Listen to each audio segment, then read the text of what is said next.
Okay, and welcome back for another show. This is pretty awesome. We got a lot of stuff to talk about. But before we get started, as always, we have our tea on hand. And Mylinda's going to tell us a little bit about what's in our cup tonight. Hello. Yes, tonight we are talking about lavender because Pam, tell us about what you have in your cup tonight. Okay, y'all know I went to West Virginia. Excuse the accent. I'm really sorry. It happens. But I was really fortunate and I got to talk to somebody who actually makes syrup at a little thing we were at. This is spruce knob maple. And you'll die. These are the cutest Oh my little. God. I know they're adorable. This one is lavender. Now it was interesting because I talked to the gentleman.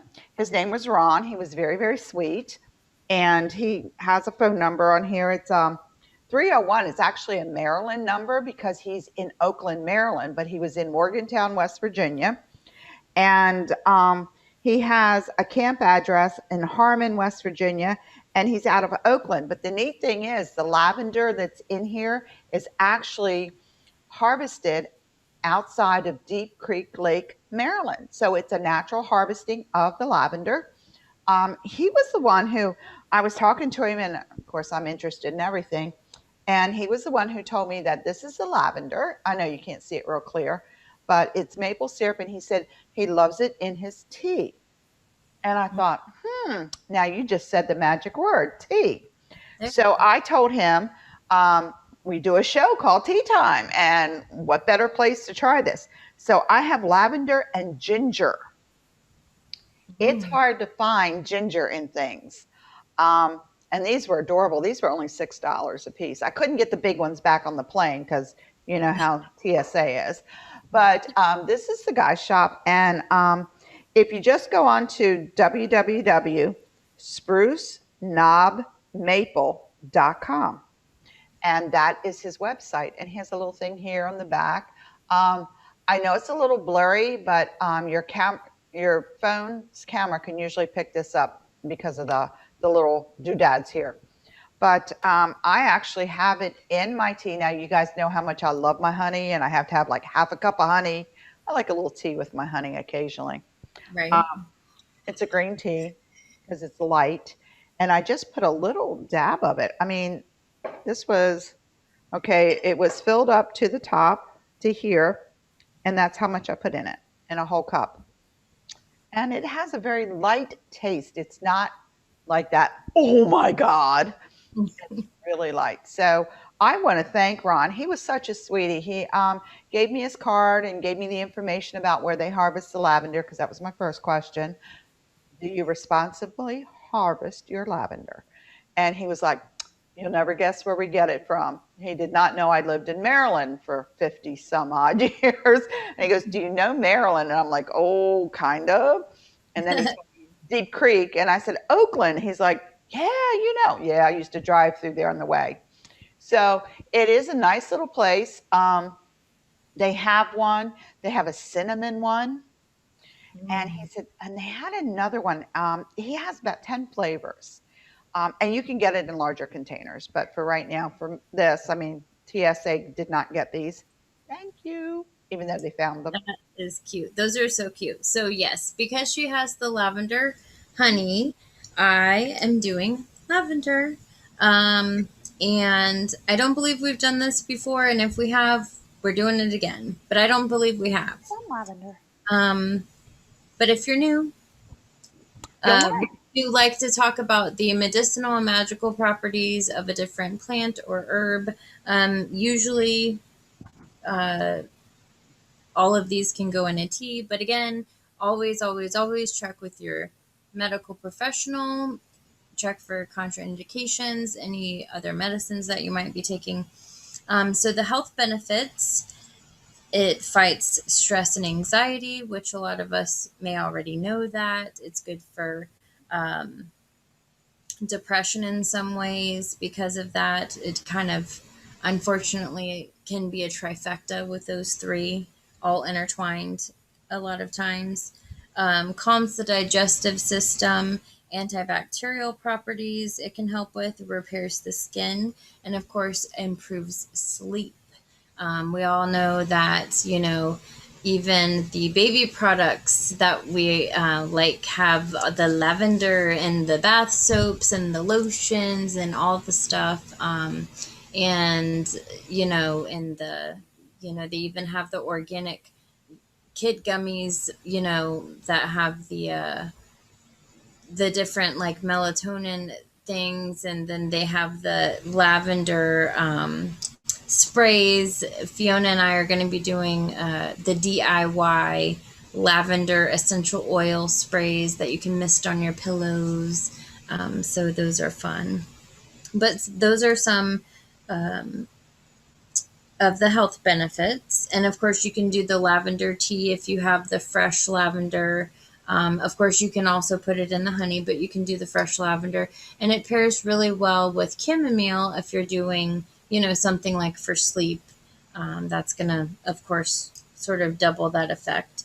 And then for the magical properties, the associations for lavender magic is air, Mercury, and then Scorpio, Aries, Virgo, and Pisces. So those were the ones for that. The attributes are peace, joy, spirituality, sleep, beauty, and dreaming. And again, we talked about sleep. So if you want to work any sort of magic for help with sleep, you can do that as well.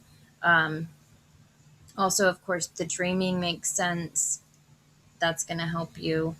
You can place dried lavender onto your altar to enhance your spiritual connection and deepen your awareness. Hang lavender onto your front door to repel negativity and invite peace into your home. So, going back to the peace. Soak away your fears by floating amongst lavender flowers when you take a bath. I like how they worded that. Floating amongst lavender I was flowers. going to say that just sounds like, oh, it's like a I little know. candle lit. Yeah, I could I get into know. that. And then it also says you can deepen your meditations by burning dried lavender incense. Um, Now, I don't know if any of you saw the show when I burned rose petals, and that was a complete disaster. It stunk so bad. I was afraid. And it smoked, and I'm like, oh, roses. Because, fresh roses smell lovely. I thought, oh, let me light this little charcoal dish and put little rose petals, the dried rose petals. And yeah, I thought that for sure my smoke detector was going to go off. Oh my gosh. My husband, my kids, everyone was in the room like, what are you burning? So I don't know. I'm a little gun shy now with the burning of the I flowers. That's, it's funny. You can smell a scent like a flower, and it has such depending on how you get it. Sometimes the essential oils don't smell like lavender when they say lavender. Right. I have a sensitive nose, so it's like, I'm not big into harsh smells, but lavender done right is Oh, it's just beautiful. It's kind of like eucalyptus done right. Like if you have the eucalyptus hanging in your shower, where not, the whole bush, right. one or two You spray. Right. strings of it. But I am not really sure burning it is going to be any better than your roses. That would be Well, one you'd have to go outside and burn first. I know, definitely outside. See, because I do like a good challenge, though. Yes, So it's like I'm gun shy, but then I'm like always like, but what if? what I'm if? like, Yeah, yeah, I might do it out. that would have to be an outside burn for just Yeah, in cases. yeah, just in cases, I'll definitely do it. So, a few other things here. It says lavender is a plant that can attract a lover and send you into a sweet and wonderful sleep. Ooh. Now, we have mentioned, of course, it sounds all lovely, but we don't like to do those things because when you start to meddle, you usually wind up getting more than you ask for. sometimes, and we don't use. I would think that it would enhance what you have just because the Right, fragrance just right, smells divine. exactly.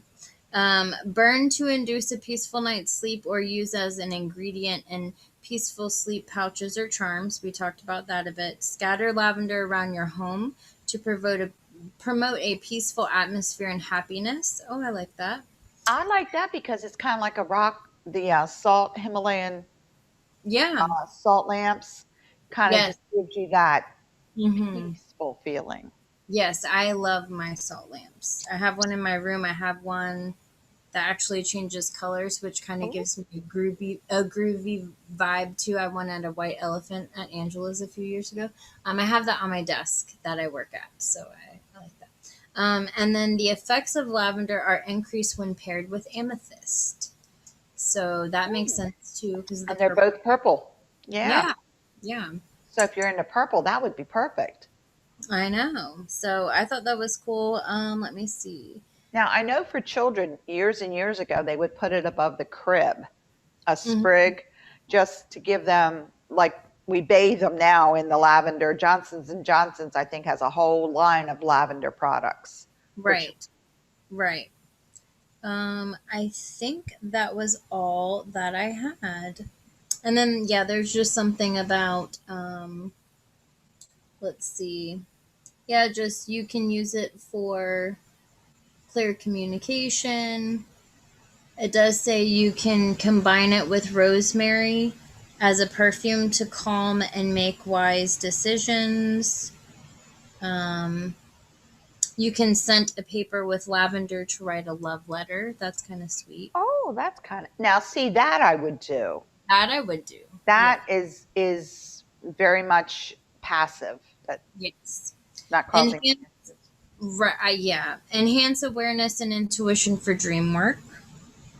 So that gives a little bit more detail on how you can utilize that for dream work. Purification, consecrating sacred space. We talked about that protection and releasing negativity. So yeah, lavender's pretty good for all sorts of stuff. Lavender is was an old perfume that was used in the 1700s because it helped keep. Remember, people didn't have deodorant back then, so it helped keep the smell down. And they Right, used to use a lot of lavender in funeral homes, again, to keep the smell down. right, Before it got to be a big thing where you had your body induced in chemicals. right. So that's I mean that's really good, and it's not. This is not a very strong knock your socks off taste. And I had the ginger the other night. I actually got to taste them when I was there, and the ginger. Now I like ginger very light. I don't like a heavy It's ginger. a strong. It's a It, strong. it is. It's very strong, but this is nice and light. It's just enough to have that hint. When you taste it, it's like, oh, that's not bad.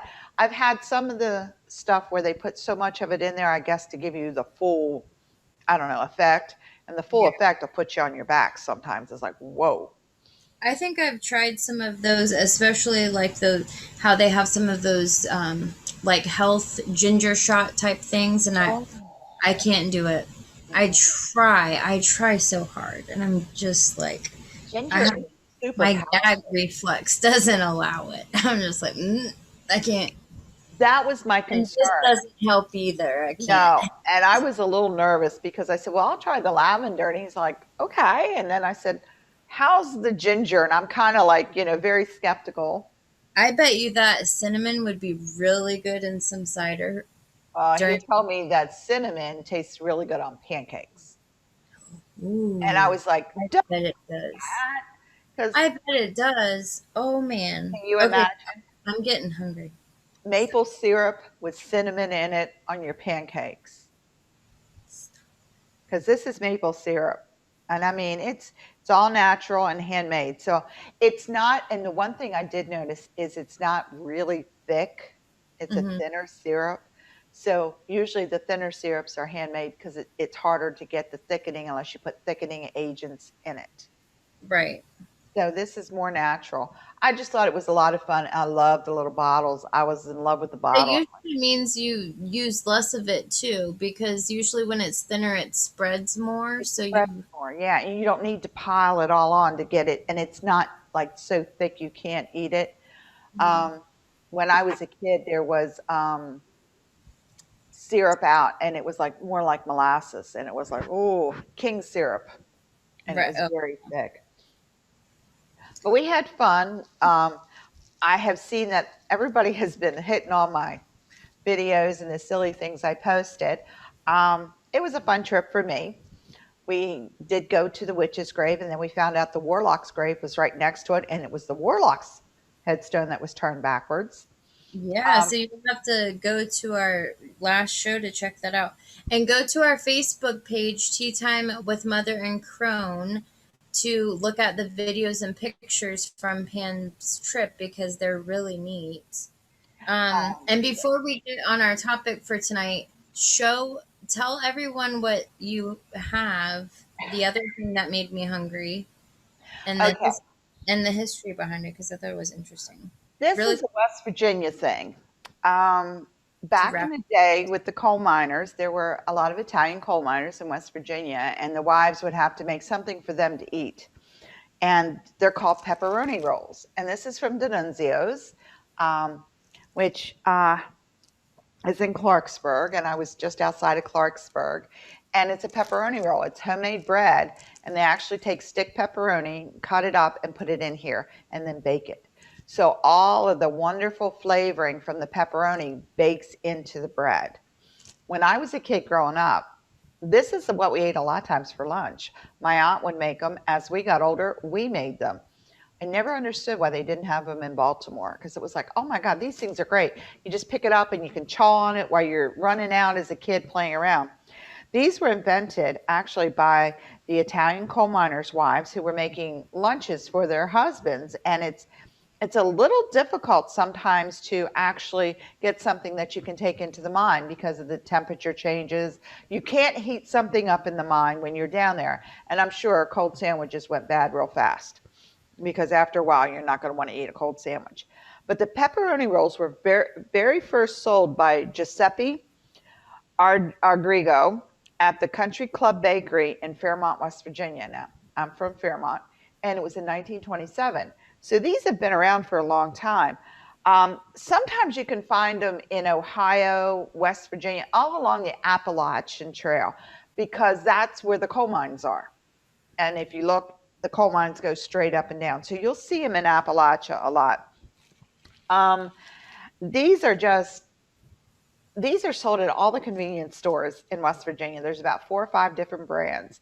And I almost didn't make it home with these because I shoved them in my suitcase so I could bring them home. Because It's crazy that you can get them at like room temperature, like a Twinkie. It's just crazy. It's just, and there's like pepperoni in that. and if they're a little dry, because it is a dry eat.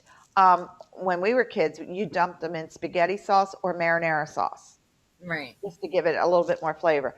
But these are like everybody has them, and it's so funny because normally they use the stick pepperoni. Sometimes they'll use the sliced pepperoni, but traditionally it was the stick.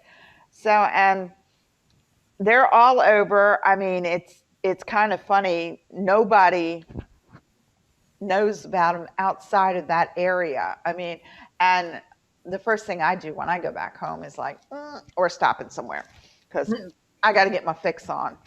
I don't make them anymore. It's homemade bread, and I don't know how many of y'all have made homemade bread, but it's a pain in the butt. But they are from West Virginia. It is a tradition. This one, D'Annunzio's, is in Clarksburg. There's about 3 or 4 other bakeries that carry them. Country Club Bakery still carries them. They're delivered all over town to all the little convenience stores. And in West Virginia, we have big supermarkets, but in most of the small towns, it's just a little convenience store. So it's the gas station, it sells soda, it sells fresh produce, and sells pepperoni rolls and bread and all the little things like a 7-Eleven. Only there's fresh produce in there. So you're on your way home. We literally stopped, picked up some corn on the cob and a baked potato, for dinner. And I'm like, nope, got to have these. So, and when I was going through the airport, he kind of was not happy. But I told him, look, I'm going home. I don't live here anymore. And I really need to take these home. So, of course, he knew part of my family. So, he just slid them back in and I got to bring them home. So that's a treat if you are into making bread, or you can buy the bread that's already pre-done. All you got to do is heat it up, let it sit out and thaw out. You can use that too, and just put the pepperoni sticks in there. Usually you do three, you take the pepperoni stick, you cut it into four long ways, four slices, and you put three on each side, and then you pinch it in and you pop it in. And these are great for the kids. I mean, I don't know why they're not I, everywhere, because I want one right now. you just hand it to the kid as they go out the door. Here, go out and play. And, it's better than peanut butter and jelly because it doesn't slide off. Right. And I mean, we grew up eating them. I didn't know that people didn't have them anywhere else. It was a wonderful little treat I brought home, along with all the millions of other things that you guys have seen on the show. And we went to the very first Morgantown, and it was chocolate, wine, and shine. And yes, they had shine, and they had apple pie shine. And oh my goodness, Man Oh, Cave Distilleries knocked it out of the ballpark. okay. It was wonderful. It's 151 proof. That's as high as you can go in West Virginia. But oh yeah, we had a blast. Believe it or not, I am pleasantly surprised. They have some pretty good wineries in West Virginia. I'm a sweet wine person, so let me put that out there. Me I like too. my sweets. I do too. And I'm a Moscato fan, and they had some of the sweetest wine and some of the freshest wine. And I am a bit of a snob because usually small wineries just don't quite get it. But Hmm. we had six wineries there. We had to taste all of them. Um, Hmm. but the sweet wines were really good. So if your town has something like that where they have wine tasting, try your local. You never know what you're going to find. And remember, if you're buying local, you're supporting a family, you're not supporting a business. Right. So Absolutely. I'm always in that, buy local if you can, buy small if you can, because it may not be a lot, but when you buy something like this, I'm paying for him to live. I'm not paying a corporation. So this Exactly. is the guy that made this. So that's a big thing for me. So while Absolutely. we're talking about some symbols, because this is they actually, I left it at work. I forgot to bring it home. I was a little cozy, and it says the food of my people, and it has a pepperoni roll on it. Oh, that's cool. It's, you got, and nobody gets it because everybody at work was like, and I had one at work, and I'm like, pepperoni rolls, and they're not. And I got a lot of, oh, Like, sure, whatever you say. it's good stuff. So, yes, I wanted to talk about symbols. We wanted to talk about symbols. So, the I wanted to, well, one of the reasons why I wanted to talk about it personally was because with some with the growing of our show, and I've also experienced it in other platforms. Um, the pentacle, for example, is a very misunderstood symbol, and of course, Hollywood doesn't help the cause, but I've gotten recent comments on videos that I've posted about the pentacle being a satanic witch symbol, and we've had our first trolls of the show. No, I was so We're so excited. excited. I know. I was like, yes, we're somebody's. But yeah, again, calling us Satanists and we should be blocked and all this stuff. So that was really fun. But so we just thought it was important to sort of explain. And of course, a lot of you probably already know, and we're going to go over more than just the pentacle, but we're going to start there. Um, and Pam has a really awesome book that she has over there that has, yeah, that she got a lucky dibs on. She was telling me. Always check out Barnes and Nobles. clearance table. Yes. You will be I never amazed. I never get that lucky. Um so I'm just going to start off, and I think we all know what it looks like, but just in case there's any new people, we've seen this we've seen this symbol here. And Ooh, that is scary. Ooh, this is the wood burned, which is kind of cool. that's where they get the satanic stuff from, I'm sure. Oh yes. So this is a pentacle, and Pam has more information in her book. The difference between a pentacle and a pentagram, and you'll see that this is a five-pointed star within a circle, which is where they get pentacle from, because it's a pentagram, which is the first part penta, and then the last part of circle, which is where you get the cul, pentacle. It's a combination of the two words. So basically, the top of the star represents spirit, divine, or true self, depending on what tradition you're in. Um, and not all paths wear the pentacle. This is just broad, you know. It's kind of like the some witches are Wiccan, some Wiccans aren't witches, and that whole thing. We're just speaking in general terms here. Um, so we understand not everyone wears the pentacle and all that, but we're just explaining what the symbols mean. All right, so if you're looking at the pentacle, um, there's some traditions that assign colors to the points of the star. Now, the different points of the star are going to represent the different elements. That's going to be air, earth, water, and fire. And it also is said to be the five senses of the human body: hearing, tasting, all of those. It's also said to represent the hand, 5 Yes, points. yes, I've heard that as well. And Pythagoras, if you read up on him, there's all of that information. So there's not any Satan in it. We don't even, like I said in response to my troll on the other platform, we don't even believe in the guy. Um, but water represents emotions and intuition. Earth represent is physical endurance, strength, and stability.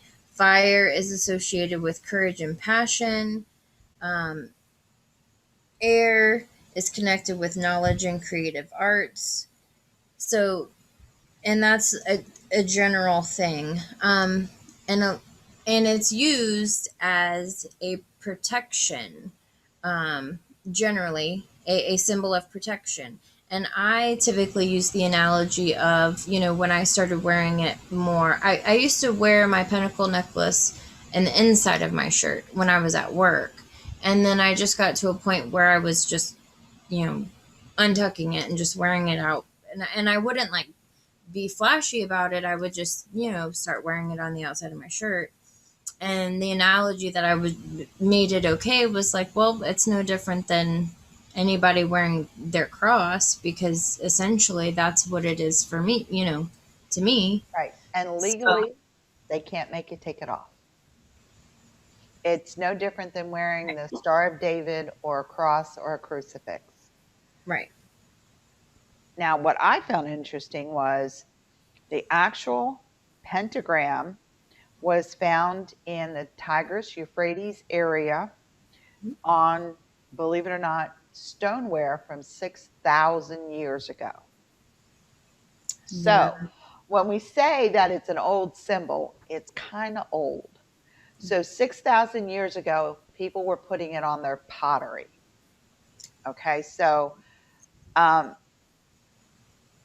it's been around for that long. So when people are coming up with, oh, that's a devil symbol, the devil is a Judeo Christian idea, and that's only about 2,000 to 3,000 years old. So when you're looking at things, and Pythagoras, he was the one who brought it out more 4,000 years ago. So we're not talking a symbol that was created, 200 years ago or something like that. This has been around like forever. Um, and the star, the five pointed star, has been around for even longer. Exactly. So these symbols, many times symbols are used for dual purposes. You start out with it one way and it ends up being used for something else. That's true of the Nazi symbol. So Hmm. if you look at some symbols, they automatically mean something to you because we've seen it so much. When you understand what the symbol means, that's when you can start understanding why people wear it. Exactly. And as we've talked about briefly before, excuse me, um, they are in, if you go back, especially in Europe, those old churches, they're everywhere. Those, Well, you don't those, even have to go to Europe. Go to St. Petersburg. I yeah, have pictures yeah, of the church I've posted that has them in the spire. It's yeah. The old Episcopal church Catholic, had one right there in the spire, and I'm going like, oh, that's adorable. right, the Catholic churches, yeah. So it's like, you know, take a look at those. Now, if it, you really want to go deeper, take an apple, cut it crosswise. This is an old hunting trick, and if you look at it, it forms a star. Any fruit that you cut lengthwise like that, cut across their equator, as they call it, and it has a star, means it's edible. mm, 9 times out of 10, it's edible. So if you cut an apple, a pear, there's a lot of different small seeded fruits that if you cut across their equator and pull it up and look at it, if it has a star, it's usually edible. So that's oh, probably where this star started coming around, because if you cut an apple that way and you see it and you find out that anything you cut that way you could eat and not die, it's probably where it got its prominence. Now, just, that's not a giant leap right there. and also, I wanted to point out another difference. Mm, This is the star that is associated with the Church of Satan. that, This is a pentacle, which is worn by neo pagans. Um, and also, like I said, we use it for grounding, usually the ones that wear it. Um, and yeah, we talked about Pythagoras already. Um, but it's just one of those things that I wanted to touch on as far as that. Like I said, I know a lot of us already know a lot about, you know, and if you depend. go back and look, it's actually in the Kabbalah. If Hmm. you go back and research the Kabbalah, it's right there.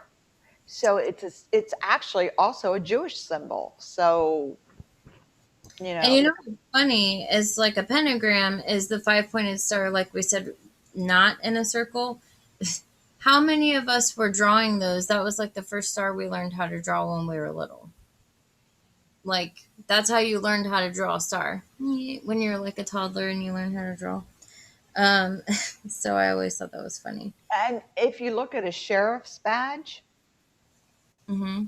Oh it's yeah, a star with a circle around it. yeah, Yeah. exactly. Because I don't know about any of you who played cowboys and Indians growing up, but if your cowboy badge, your marshal or sheriff or whatever, and in real life, the sheriff's badges have the five pointed stars. Many of your police forces have a pentacle as part of their adornments that they wear. So, Exactly. So, a few others I wanted to touch on. Another one that we might have seen is the Ankh. oh, that's a scary one too. Yes. And this is another one you might have seen, in movies, and people don't really understand what it is. So, the Ankh is an ancient Egyptian symbol of eternal life. And I remember growing up, like I said, I would spend my teenage years in Barnes and Noble, Books a Million, sitting on those big comfy chairs, just reading all the occult books, all the different, you know, cultures. And I loved ancient Egypt stuff. I just loved all those. Anything. So I thought it was interesting. But according to the Egyptian Book of the Living and the Dying, the Ankh is the key to life. One theory is that the loop at the top symbolizes the rising sun. Hmm. The horizontal bar represents the feminine energy, and the vertical bar represents the masculine energy. And together they combine to form a symbol of fertility and power. And then it says the Ankh is featured on funerary artwork and temple carvings and in reliefs excavated from ancient Egypt.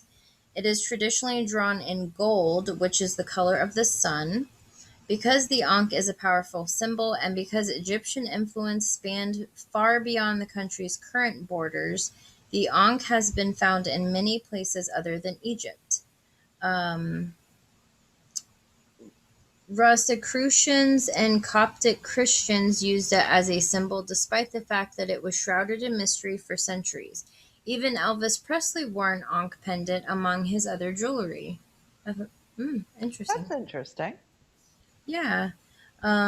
Today, many Kemetic recon groups and devotees of Isis invoke the Ankh during rituals. It may be um, in the air to delineate sacred space or used as a ward against evil. One of my So, oldest friends practices Egyptian witchcraft, and mm, she's got ankhs everywhere. But mhm. if you start noticing, you will start seeing these symbols. Once you know the symbol, you Mhm. start looking and it pops up everywhere. It's Yes. amazing because you start taking notice of it. You won't realize how many different things, um, angels and demons, as well as Dan Brown's other book, Da Vinci the Code. Da Vinci Code.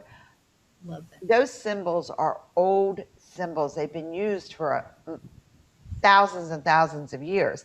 And Yes. people use them all the time, and you don't realize when you see them.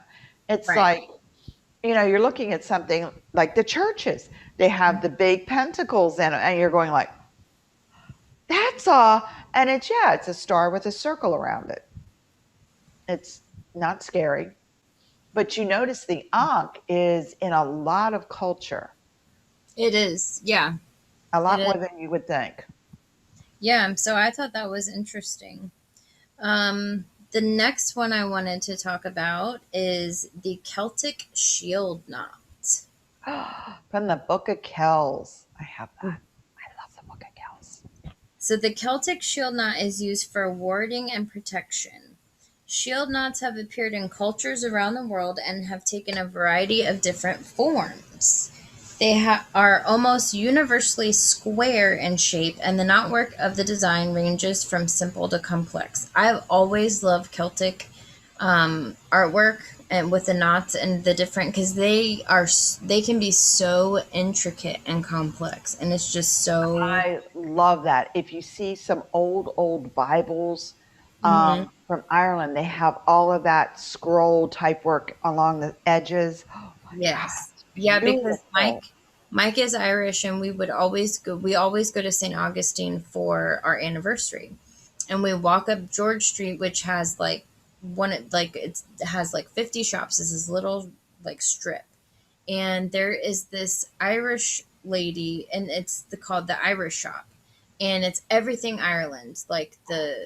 It's everything. She's owned by an Irish and we would go there every year and we would look up stuff and look up the coat of arms and all the stuff, and it was really neat. But it says in the Celtic version a series of knots is formed. In other cultures such as the early Mesopotamian era, the shield is simply a square with a loop at each of the four corners. So if you see that, you know it's from the Mesopotamian area, not the Celtic. So that's interesting. Fans of Celtic artwork occasionally get variations of this piece as tattoos or wear them as talismans of protection. In modern Celtic Reconstructionist groups, the shield knot is sometimes invoked as a ward to keep negative energy away. In some traditions, the corners of the knot are meant to represent the four elements of earth, air, fire, and water, although it's important to note that Celtic spirituality is used based upon the three realms of earth, sea, and sky. Yes, very similar to the Druids.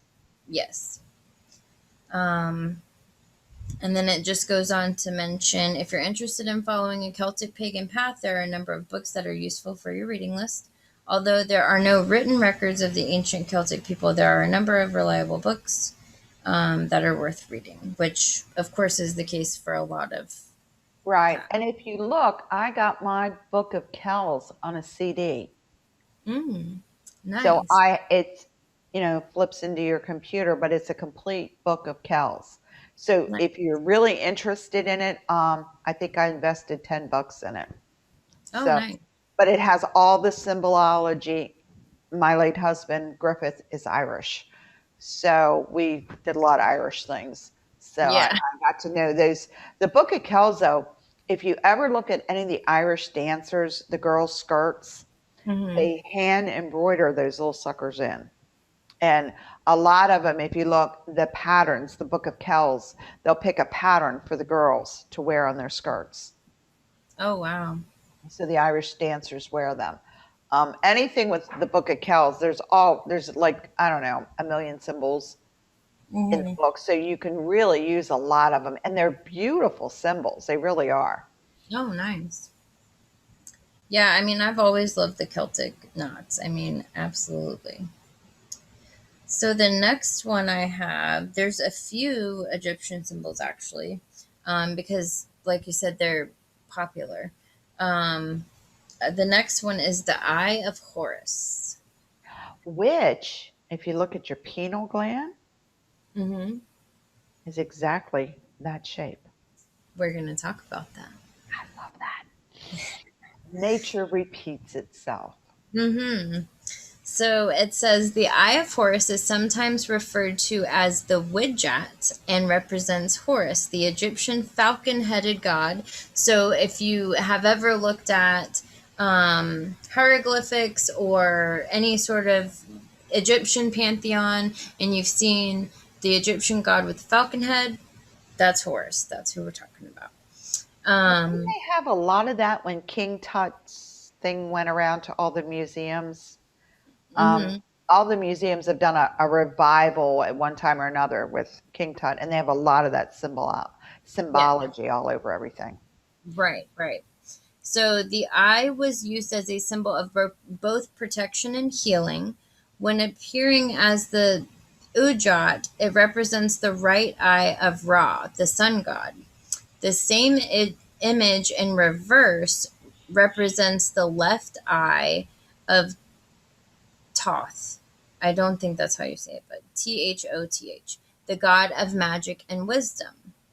So it's interesting that it's the same eye, the same image, but it's two different gods depending on if it's flipped left or right, and it represents two different things.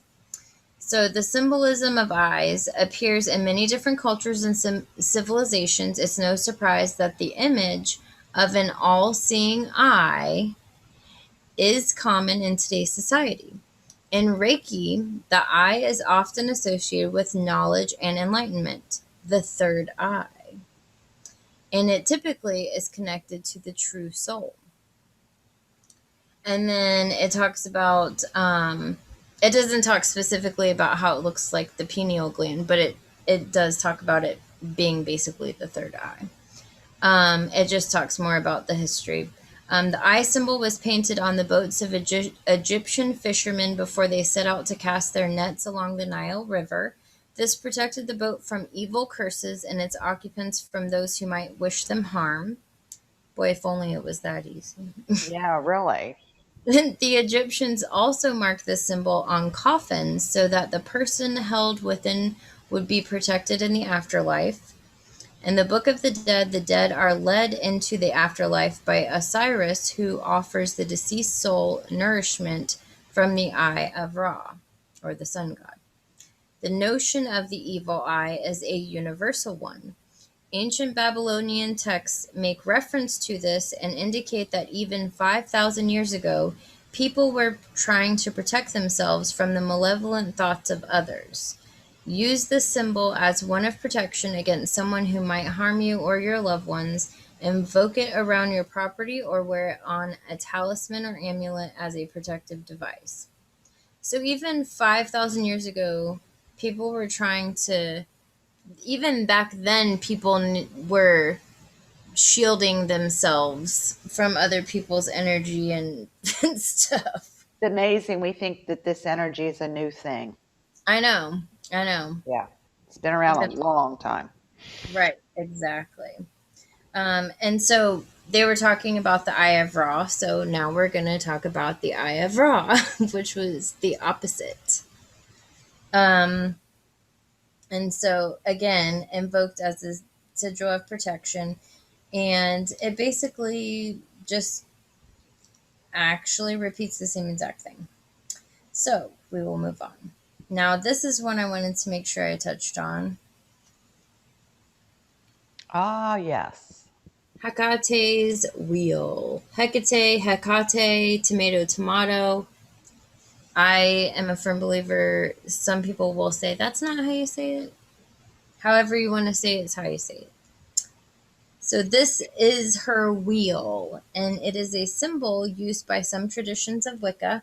Now, we are an open tradition, Karelian nativist tradition, so we are based on...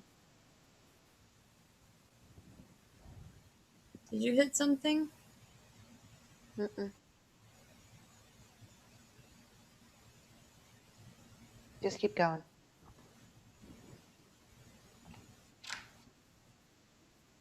Record to your computer. Oh, I love my computer. I really do. Okay. It interrupted us. It's okay. We're going to keep going. Okay. So, the Karelian tradition, we are based in Celtic and Native American roots, but we're open. So if you want to explore another path, you can do that. We're cool with it. So you can, and of course, you can have whatever deity you want. You can work with whoever you want. And I think I mentioned Hecate came to me a couple weeks ago in a meditation, so I wanted to make sure I talked about her. It seems to be, so this particular article mentions that it seems to be most popular among feminist traditions and represents the three aspects of the goddess: maiden, mother, and crone. And we, of course, mother and crone, inspiration for our name. This labyrinth-like symbol has origins in Greek legend, where Hecate was known as guardian of the crossroads before she evolved into a goddess of magic and sorcery. According to the fragmentary texts of the Chaldean oracles, Hecate is connected to a maze which spiraled around like a serpent. This maze was known as Strophalos of Hecate, or Hecate's wheel, and refers to the power of knowledge and life. Traditionally, a Hecate-style labyrinth has a Y in the middle rather than the typical X shape found at the center of most labyrinths. Images of Hecate and her wheel have been found on first-century curse tablets. Curse tablets. Although there seems to be some question about whether the wheel shape itself is actually Hecate's domain or that of Aphrodite. There was some occasional overlap of goddesses in the classical world. Well, you have to remember too, they're bouncing back and forth between the Right. Greco-Roman, Celtic, because you Exactly. had Rome occupying, parts of Ireland and England and stuff like that. So you have a rolling over, or I kind of like do the Borg thing because they assimilate. And that's Exactly. what happens. So a lot of the symbols, you're going to see it in different cultures, which is kind of cool because if another culture has it, it might mean something a little different or it Right. might mean the same thing. I mean, the swastika is actually part of the Native American Hopi tribe. Right. And of course, we all know what it stands for nowadays. It's a Nazi symbol. But back in the day, the Hopis used it. The Right. Hopi tribe had it all over their stuff. Yeah. Yeah. That can happen. And then it says Hecate is honored every November 30th at the festival of Hecate Trivia, which is a day that honors Hecate as a goddess of crossroads. The word trivia refers not to minuscule bits of information, but to the Latin term for a place where three roads meet. Oh, trivia. Tri plus via. Trivia. It's pronounced trivia. Via means road in Italian. Oh, well, there You we go. have the Via Appalachia or the Via means road or pathway, something that's established as a road. It's called Via. Okay. Well, then there you go. So, yeah. So Uh, Trivia means three roads. there we go. And she was always the goddess of the crossroads whenever you have a question, Mm-hmm. because crossroads at one time were very sacred spaces because it's where Right. two things, it's, where everything came together. So it was her domain. Right. Let's see.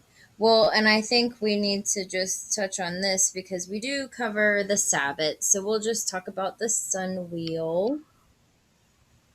And this is just very basic, but it breaks it up. Looks like a pizza.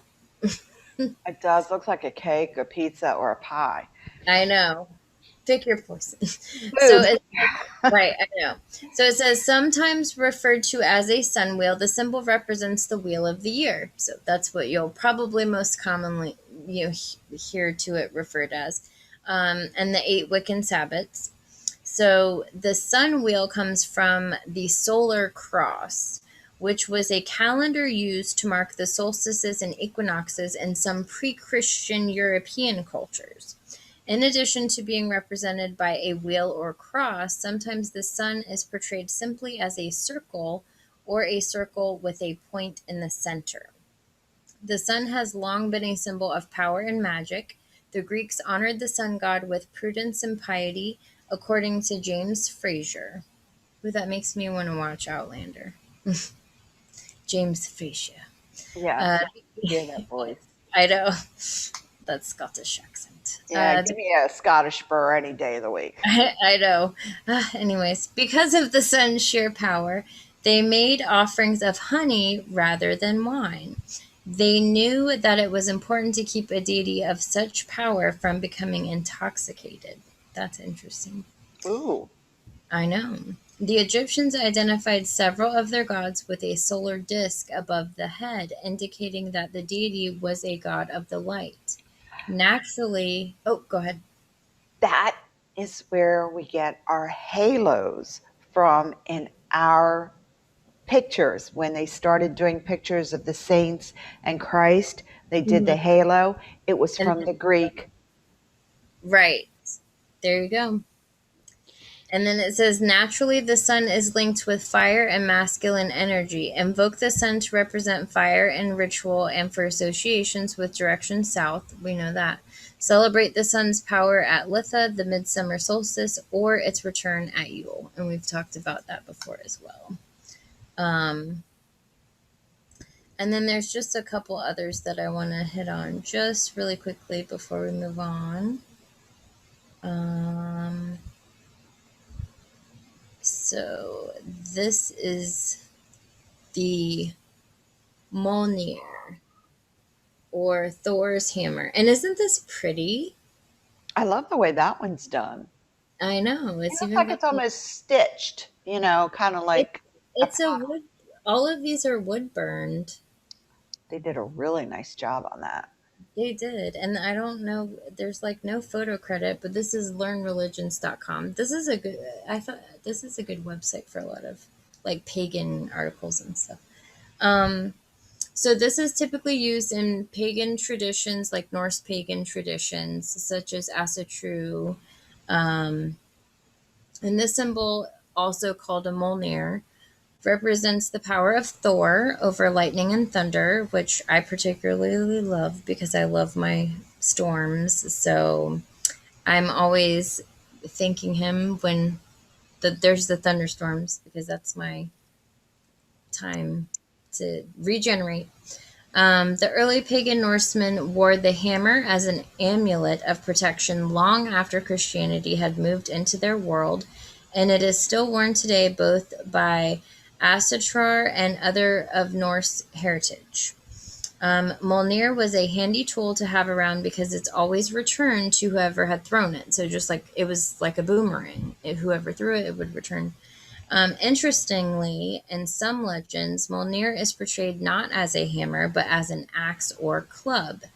In Snorri Sturluson's Prose Edda, the Poetic Eddas, it is said that Thor could use Mjolnir to strike as firmly as he wanted, whatever his aim, and the hammer would never fail. If he threw it at something, it would never miss and never fly so far from his hand that it would not find its way back. Images of Mjolnir were used throughout the Scandinavian countries. It was often found replicated at blots, which are rituals, types of rituals, and at other rituals and ceremonies like weddings, funerals, or baptisms. In areas of Sweden, Denmark, and Norway, small wearable versions of the symbol have been unearthed in graves and burial cairns. Interestingly, the shape of the hammer seems to vary a bit by region. In Sweden and Norway, Mjolnir is portrayed as rather T-shaped. Its Icelandic counterpart is more cross-like, and examples found in Finland have a long curved design across the bottom brace of the hammer. In contemporary pagan religions, this symbol can be invoked to protect and defend. So just like the pentacle, it's another protection symbol. There seems to be a lot of that. I guess you have to remember back before people understood how things actually worked. I think it's people use a lot of symbols to keep away storms, keep away famine, keep away, those kinds of things, Mhm. ghosts or evil spirits, I mean, evil eye, whatever. But I think I find it interesting that they used every culture uses some kind of symbology to keep evil or bad or not good juju away from them. Right, yeah. So we have all this protection. And I don't think a lot of us realize, like a lot of us wear jewelry. Jewelry was originally designed not to wear like this, like, oh, look at my Right. rings. It was meant to protect you. Yeah, I know. It's really interesting. So for Um, all of us who run around with earrings in our ears and things like that, originally this was all for protection. yeah, I really think it's interesting. I mean, it's definitely. And then the last one I wanted to talk about was just to honor my 90s childhood because I had this all over my Trapper Keepers, and it's still a symbol that love today because to me, it's all about balance, and uh, I just love it.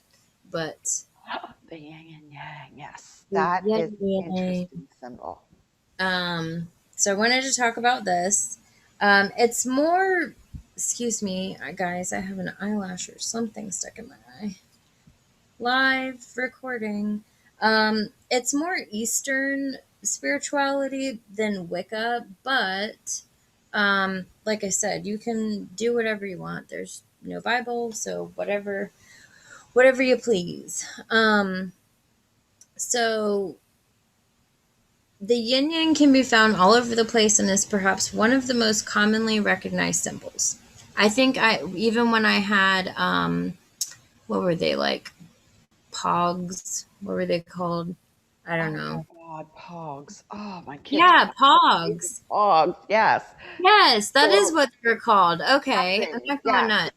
I had yin yangs. I had like tie dye yin yangs. I had like metallic yin yangs. I had like crazy number of pogs. I would go to the flea market and stock up on pogs. and I would have those like thumper thing. Oh man, I'm Yes. My going back. children drove me nuts with them. Hmm. But that symbol has been around. I remember it was really big back in the 60s and 70s during our, you know, love child days Yeah, and our yeah, peace. You always saw the peace symbol and the yin yang. yeah, yeah. They were always like Always, like if they weren't on the same page, they were on a page apart, but right. they were always together. It says it represents balance, the polarity of all things. The black and white parts are equal, and each surrounds a dot of the opposite color, showing that there is balance and harmony within the universe's forces. It is the balance between light and dark, a connection between two opposing forces.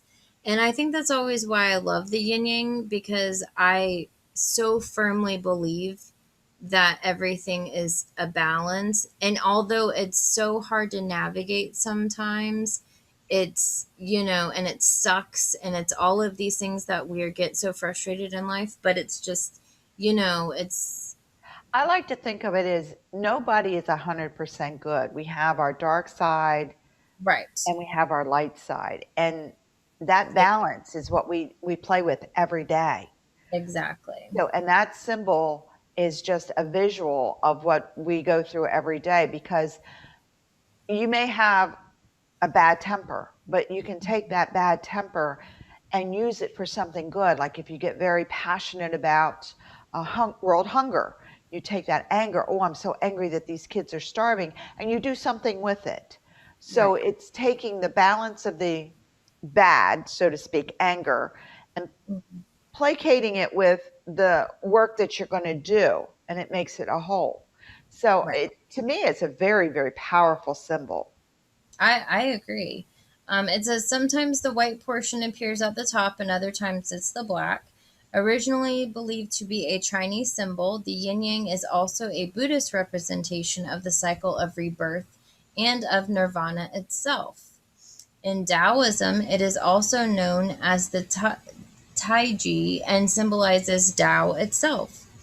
Although the symbol is traditionally Asian, similar images have been found in the shield patterns of Roman centurions, dated back to about 430 CE. There is no scholarly evidence as to a connection between these images and the ones found in the Eastern world. The yin yang might be a good symbol to invoke in rituals calling for balance and harmony. Makes sense. Well, yeah. Um, if you seek polarity in your life and are on a quest for spiritual rebirth, consider using the yin yang as a guide. In some teachings, the yin yang are described as a mountain and a valley. As the sun climbs over the mountain, the shady valley is illuminated, while the opposite face of the mountain loses light. Visualize the shift in sunlight, and as you watch the light and dark exchange places, what was once hidden will be revealed. I That's like. interesting. I like I said, everybody had that symbol on their books, on their clothes. I mean, you had I, it everywhere. I think Um, even Lisa Frank had yin yangs and peace signs I'm sitting here thinking, I don't know of many witches who really don't even have it close to their altar, if not on their altar. or tattoos of it. Well, yeah, tattoos were crazy back then. But yeah, it's a powerful symbol. It really is because it does show that everybody, the first question you get when someone finds out you're a witch, are you a good witch or bad witch? For me, it Right. depends on the mood I'm in. Right. Um, I'm going to be honest. I get angry and upset, and yeah, I want to turn you into a toad, but then That that balance comes back. But that symbol just shows who we are, yeah. and I it's mean, and I've intention. always yeah, and I've always believed that as well. It's like, it's a balance. I mean, because and I heard of something too. It's like if you're too nice, you're taken advantage of. If you're a dictator, nobody's gonna like. You know what I mean? Well, and I don't have that personality in anyway. But I mean, in terms of leadership, it's like you can't I do make a both. great dictator. I'm not benevolent at all. You know what I mean? But no, it is. It's a very important symbol, and I think a lot of people. and I say this freely, a lot of people use symbols and don't know what it means. Right, Because you'll exactly. see them, well, Or do you know what like that means? right, or like what the examples I was giving is like they see symbols and then they talk out of their ass and they just don't do their research or they just want to make comments that they know nothing about. But it's and that's what I want to talk about. It's like you don't have any clue what you're trying. Like, don't get me wrong. I love all the hooky spooky shows. Like I said, I'm a horror movie fan. And yes, I sometimes roll my eyes when it's like, oh, here we go. Another, like, Evil witch. yes. Like, R.L. Stein just came out with freaking Fear Street on Netflix that I'm so excited about. It's even rated R. Like, Really? yeah. R.L. Stein? Goosebumps? Yeah. Yeah, it's Fear Street. So Fear Street he wrote before Goosebumps came Goosebumps. out. See, And I know Fear him from Street Goosebumps with my kids. and Fear Street was the teenage stuff. Oh, it was the older stuff. Yeah, so like once I got out of Goosebumps, I graduated Fear Street. But he actually wrote all the Fear Street stuff before they came to him about Goosebumps. I got to meet R.L. Stein a few years ago. Oh, You saw the picture. yeah, I And did. I'm jealous. Haley and I got to meet him. And he did a speaking, and he told us that information. So, um, but yeah, it's rated R. It's on, and it comes out. Yeah, I think there's two out now, and the next one is releasing next week, I think. But it's like 1994. 1974 and then 1664, and guess what the last one is about a witch. Like it's three different movies, one story. All this evil stuff is happening, and it all leads back to like a curse that a witch did or something. Perfect. I mean, I'm still gonna watch it because I love R.L. Stein, and I'm sure it's gonna be good. I still will love it, but it's just like, can we do something else already? It's like Yeah, but I mean, that's been the go-to, the witch that hexed or cursed or my and thing is though is like, can you please separate like, can you be not so like airheaded to not be able to separate like Hollywood from like yeah. can you please just educate yourself before you are so rude and and Um, people. People need to understand that symbols, basic symbols, the swastika is one. It's just, it's Right. lines. And it was used by the Hopi Indians. So, you see it on their pottery and in their weavings and things of that nature. And the first thing everybody goes, "Oh, they're Nazis." Think about that for a minute. Let that soak into your head. That symbol is so old. That's what Hitler used, was that symbol, because it's such an ancient symbol that he used it. And if you look at it, it is a crossroads with directions. Oh yeah, I didn't know that, but yeah. Yeah, it's a very, very old symbol. But again, if you don't know the symbol and you go running your mouth, don't be surprised if someone who does know the symbol comes up and corrects you. Right. And that's what happens with a lot of wannabes. Will start wearing symbols, and it's like, well, do you know what that really means? Right. And that's a Exactly. great one, because when they stand there with their mouth open, go, no, then you do it. Mhm. So we're going to have a quick commercial, and you can handle that one, girl.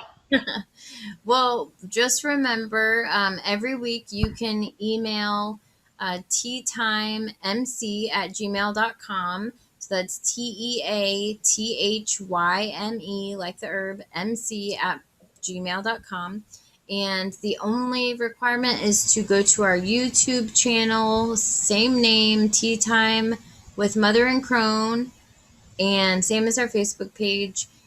Just like and subscribe if you want to be notified so you can see these live. Click the little bell and you get a little sneak peek, be able to see us when we record before we stream it Go on live, Sundays to yes. Facebook. So the keyword this week is going to be symbols. Symbols. So thank you all for your support. We love you guys. We really appreciate it. We have so much fun doing this every week. And soon, before we know it, we have another holiday coming up already. I know. Didn't we just have one? I really, yeah, we did. We really did. This is an interesting holiday that's coming up. This is one that, and I know you're going to laugh, the Catholic Church tried to take over. Mm, You don't say. I do say. And I found it absolutely Not quite that. interesting that in Baltimore, there are some of the older churches that are more European, so to speak. Uh, and they're more ingrained in the culture. The one I'm thinking of is Saint Elizabeth of Hungary, and that church still celebrates loaf mass. That's what it's called, loaf mass. And if you bring in the bread, when they announce it, they will bless your bread, your loaf of bread. And a lot of the old, now we're talking, great grandmothers will bake a loaf of bread and take it in to be blessed because it's a big thing. And I find it interesting that, the church grabbed Lammas and made it loaf mass. Just Interesting. just a little thing there. But Yeah. it is pretty cool. Lammas is interesting. It is a harvest. It is, and if you've ever lived on a farm and you know anything about that good stuff, you will understand that the first wheat, the early wheat, is coming in at this point in time. And it's called early wheat because it's the earlier wheat. And by this time, you're harvesting the first good wheat that's coming out. This is what you take and make your bread with. And this And is what, Lammas is also known as Lughnasadh, which others might know that, and it's August 1st, generally. August 1st. So that's what we're talking about in and the case. song that goes with that is John Barleycorn. And it's a very old Celtic song. And I have a friend who is a music professor at Loyola University in Maryland, and she actually found the old um, sheet music, Oh, and nice. she can play it on the guitar. And we actually sang John Barleycorn. I had Oh, never heard the melody. I knew the words, I just never knew the melody. I don't read sounds music. that I don't either. That sounds like it would be a. That sounds like it would John Barleycorn. John Barleycorn, you can look it up. It's an old song. And the words are very, if you read it, it's about harvesting John Barleycorn. And that's why when we do this wonderful little, I like to say llamas because I always mess up everything else. I'm easier, llamas, it's easier for my mouth to It do. took me a long time to figure out Lughnasadh. Trust me. Lunasa. You You, did it. I can sort of get it, but you You take your did it. bread and you make a man out of it. And then you cut up John Barleycorn, stabbing. Um, yeah, Oh, oh, look. yeah. A lot of the yeah, a lot of traditions will bake, It's getting uh, out. and you do what we do. You go buy the dough already, and or you buy crescent rolls or whatever rolls, and you make a body, head, arms, and legs, and a belly, and you bake it. And when you bring it out, then you cut John Barleycorn. The doughboy. Well, yeah, and this is also the time that you corn dollies is a good time to. This is a good time to make those, and bake your bread. Do your bread recipes. There's all different kinds of bread recipes you can do. I want to do that, John Barley now. Um, It's interesting. It's an old thing that when I used to in Baltimore, we had a group of us crones who or elders, and we would have a teaching every month. We would meet together, and we would have 20 or 30 people there. And we did Lammas one time, and I baked a little, looked like a Pillsbury Doughboy. And not many of most of the people who were coming to this were just learning or had so many questions. And we would perform teaching rituals, which is what we do in Virtual Circle. And we brought John Barleycorn out, and of course, I know what's going to happen to him. They're going to cut him up, So I'm bringing him out, and she grabs this big old knife, and she comes at me with the knife, and she stabs him, and it was like, it scared My everybody half God. to death. But the song John Barleycorn talks about it. Poor John Barleycorn. But That is that's cool. that's one of the things. Another great thing is your corn has come in this time of year. Hmm. Um, and that's where you get your corn husk to make your corn dollies with, and the silk out of that to make the hair and all with. But you also make a lot of corn type food. So this is where you Yeah. do your cornmeal mush, you do your tortilla chips, you do all kinds of cool things with the You can corn. do yeast cakes. You can do, it's like a popular time to do all your homemade breads. You can do, you know, And this is the time, when you start talking about and thinking about the first harvest. Now, I just left West Virginia last Sunday because we shot the show when I was there, mhm. and I'm hoping to get okay. I was so worried about the connection because the internet back there is a little sketchy, but they had a lot of corn was in, and this is like you're getting towards the end of the corn now because the corn's been in for a while. So everybody has already taken their corn, has cooked it, dried it, made their chips with it. Now the wheat's coming in, your barley's going to start coming in, and believe it or not, a little bit of the rye grasses are coming in. Mhm. So this is the time when you had so much that you could actually bake. And you did a lot of baking this time. This is when you took it up and had it ground uh, in the grinder at the top of the river, because that's how they made the grinding wheels go around, was running it through a river. That's where you get your mills from. Yep. I like And that. this is the time of year when you can do it. Now, this will be a cool time if you have never made bread to maybe try it. It is warm enough now that you can probably rise it if you put it on the top of your refrigerator up high enough, because the Yeah. cold air doesn't go up that high. So the top of your refrigerator or the top of your cabinets is where you need to put your bread to rise it. Then you bring it, punch it down, rise it again, bring it down, and then you make your shapes with it.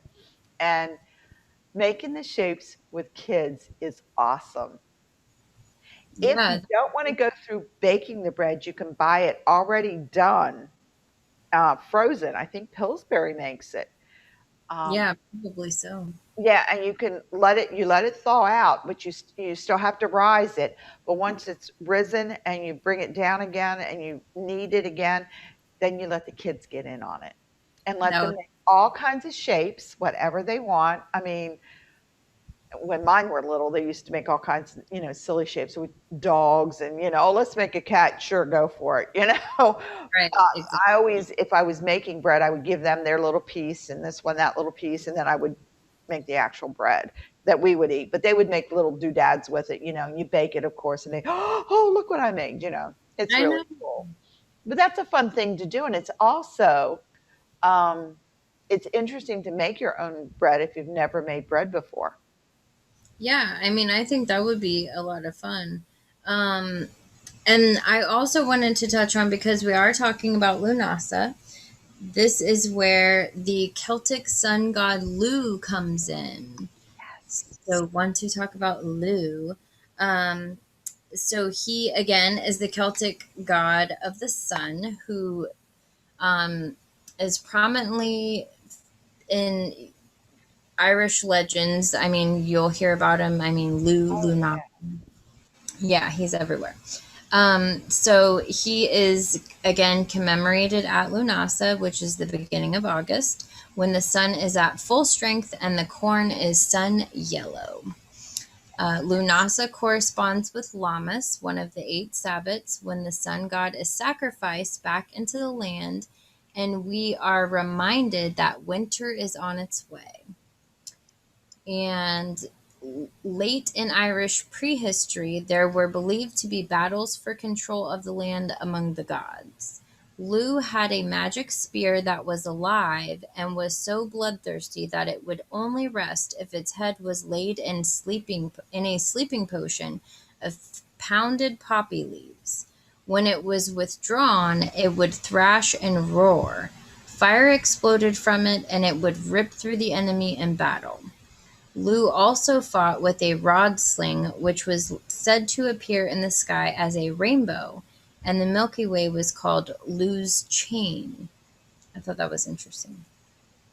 That was, Really big in Irish mythology. yes. And then it says the Celtic sun god Lugh was often described as a powerful warlike figure. Um, and then it said, oh, it's just sort of repeating it. So that's Lugh. And then it says, sacrifice, reap what you have sown. So it's just going more into what Lammas represents. It's when goddess becomes the earth mother. It's time to harvest the seeds that have been planted. So again, reiterating what you were saying. The god sacrifices himself, knowing he is only renewed by doing so, gives himself to become the harvest so that all life can survive the months ahead, again, because we're getting closer to Yule and the winter months. And I also wanted to go over some correspondences really quickly. So, colors, of course, you're going to have your browns, your tans, your greens, your yellows, your golds, your oranges. You're Yeah. going to start thinking of those early fall colors, still like summer litha, but you're kind of leaning into fall. Got a couple color changes in the trees. Not Right. much, just a little Yeah. bit. Right. And some stones are going to be citrine, clear quartz, carnelian, gold topaz, um, peridot are some good ones. All And then your we, orange and yellow stones, basically. right, basically, yeah. I mean, you're going to correspond with the, colors that we talked about. I was trying to look up that John Barleycorn Must Die song. I couldn't find it. Oh my Uh, gosh, that thing is older than the hills. I know. I was trying to look it up. Um, and then also deities. Actually, John Barleycorn did pull up as a deity for in one All of the. right, here it is. Oh, you John found it. Barleycorn Must Die. It's a studio album by Traffic, and you can get it on your. Mm. I Okay. was, I was looking on Pinterest. I didn't pull up a web page. That's probably why. Yeah, it's John Barleycorn Must Die, and everybody has a different version of it. It is the fourth studio album by the English rock band Traffic. It was released in 1970, so Oh my gosh, yeah, yes, that'll tell you right that's a there. tad bit old. But again, John Barleycorn, if you go to Wikipedia and actually read the actual John Barleycorn, um, Right. it is interesting. You have to go and really research it. But John Barleycorn Must Die. You look at the words. It has the words to the song. It's rather interesting. You can get it done by some Yeah. traditional folk groups, such as Penny Davies. I'm trying to think of some of the older rock groups. Um, a lot of the older pagan groups would sing it, like Reclaiming, and those groups Mhm. actually have it. So Oh, that's cool. Well, you guys can look it up, it's an but English and Scottish folk song, and it. So if you get a Scottish version, again, it's really old. It has been around forever. Um, that's cool. Oh, also some animals associated with llamas: roosters, calves, stags, and then also for mythological animals, you have phoenixes, griffins, and centaurs. So I thought that was interesting. I'm represented, huh? Griffins. Yeah, and then Griffin is actually the Irish. Griffith. My name is Welsh, Welsh, right? but they were Irish. Right. You got to understand the Irish, the Welsh, and the Scots are all mixed up. All mixed up, yeah. And then let's see. There was also Some of the incense you can use, aloes, rose hips. I'm not going to burn it this time. We're not going to Ro- burn ourselves. no. Rosemary, chamomile, passion flower, frankincense, and sandalwood.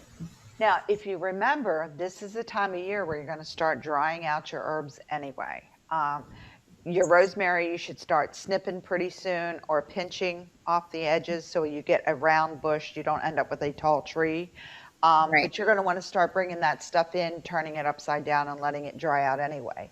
So you Mhm. have to imagine if you don't have any way to store or hold on to your stuff, you have to dry it out. That's you have to before electricity and all that good stuff. So as your herbs are coming in, now your early corn, your early wheat, your flours are coming in, so you grind them up, and this is where you get different herbs in the breads.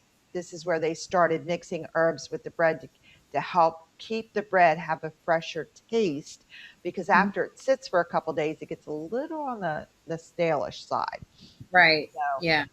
in order to make it go farther, because you don't know how much you were getting in to put away for winter. So you were very sparingly using what you had, because your corn and stuff, once it's seeded, will sit for a while. You can keep that through the winter. And this is the first of 3 harvest festivals we celebrate. Mm-hmm. So keep in mind, this is our first harvest festival. So this is where we start talking and showing our children where we planted. Now, the words to John Barleycorn are, and these 3 men made a solemn vow John Barleycorn would die. They've plowed, they've sown, they've harrowed, thrown clods upon his head. That's talking about how you plow the ground, Mm-hmm. you sow the seed, you harrowed, and that means you've cleaned it all up, you've buried it. That's an old English word. And then you throw clods, you're covering him up. So you're actually talking about planting John Barleycorn. That's You're cool. planting barley and corn. That's cool. So that's how it goes.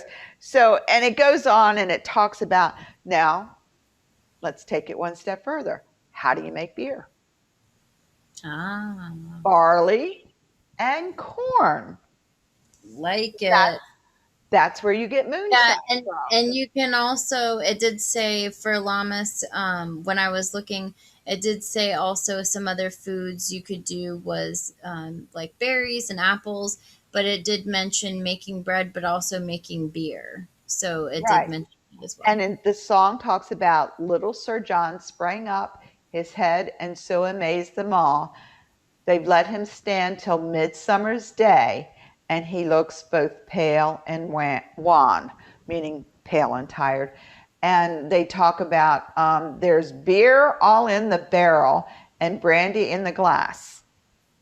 So Oh, wow. this is a really old song. I mean, it's kind of a fun song.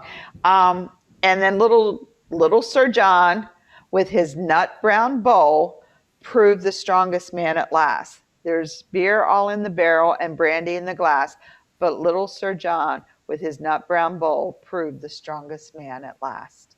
That's cool. So you're making your beer now because you finally got your harvest in.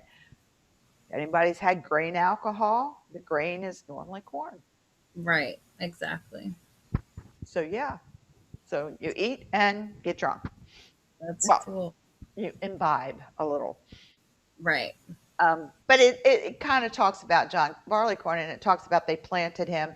He grew. He got a beard, which is the corn getting the silk, and it's a silly little song, but it kind of explains how things happen.